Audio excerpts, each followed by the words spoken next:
Have you ever wondered what would happen if Micro Machines went into a bar, met a hot young Italian thing called Assetto Corsa, and after one night of passion they had a baby?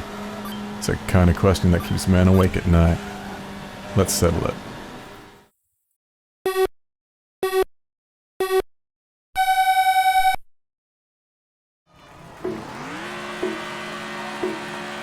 This love child is called Circuit Superstars, and it's fresh out on Steam Early Access. You know that program where you pay to beta test games so developers don't have to? It's a long way from finished, but you can buy it now anyway. What you see here is going to change over time, but if you're itching to hand over your cash now, here's what you can expect. Look at those little cars. Look how cute they are. It's like Micro Machines have come to life. These little chibi cars look amazing, and I especially enjoy the pops of flame, sparks off walls, and trails of smoke these cars leave in their wake. The tracks are not quite so amazing, but they're solid. There isn't a single graphics glitch in sight, not even the slightest bit of pop-in that plagues most other racing games. Plus, they are full of little details like tyre build-up on the racing line and dust that flies up when you run a little wide. Then there is the visible breeze that blows through the trees and god rays that beam through them. The elephant in the room here is of course Art of Rally. While Circuit Superstars certainly has its own visual style, it's hard not to think that this game is more than a little bit influenced by that one amazing game.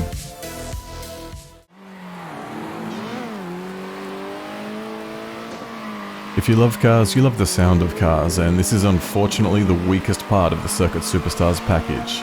All the cars sound pretty much the same.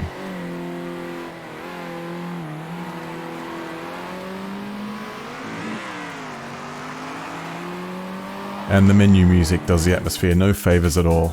It's not that it's bad music, it's just that it reminds me of playing the Wii. Or Everybody's Golf.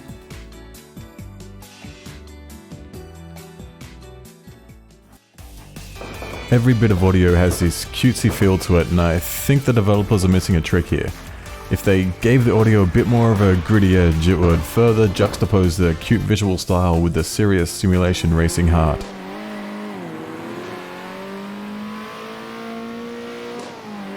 And now we really have an issue.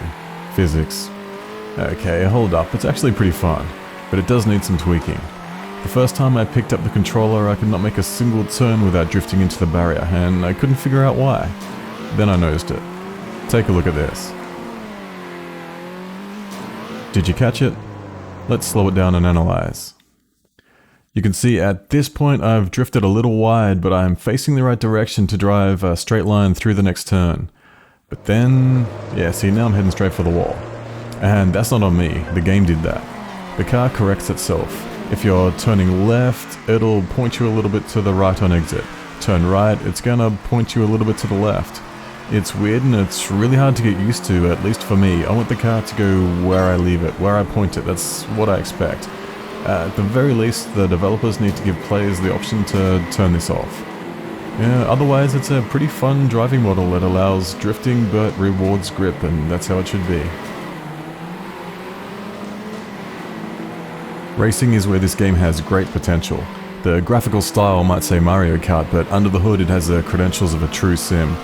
Each race has a one-off qualification lap to sort the grid positions, and beyond the first championship you're gonna have to decide your fuel and tyre strategy too. Pit stops are pretty cool. You manually drive into the box, and when you stop, your pit crew goes to work adding tyres and fuel.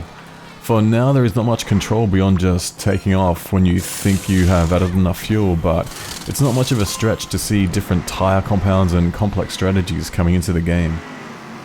Now as for anything involving humans, we need to set some ground rules. Penalties are in for corner cutting, which is great to see so early on, but you can still send your rivals to the Shadow Realm with no consequences at all. And overtake under yellows as much as you like, because the truth is, there are no yellows. And while on the subject of humans, we have multiplayer in from day one. For those who can get it working. But you know, early access, right? All in all, this is a promising start for this cute little gateway drug to iRacing.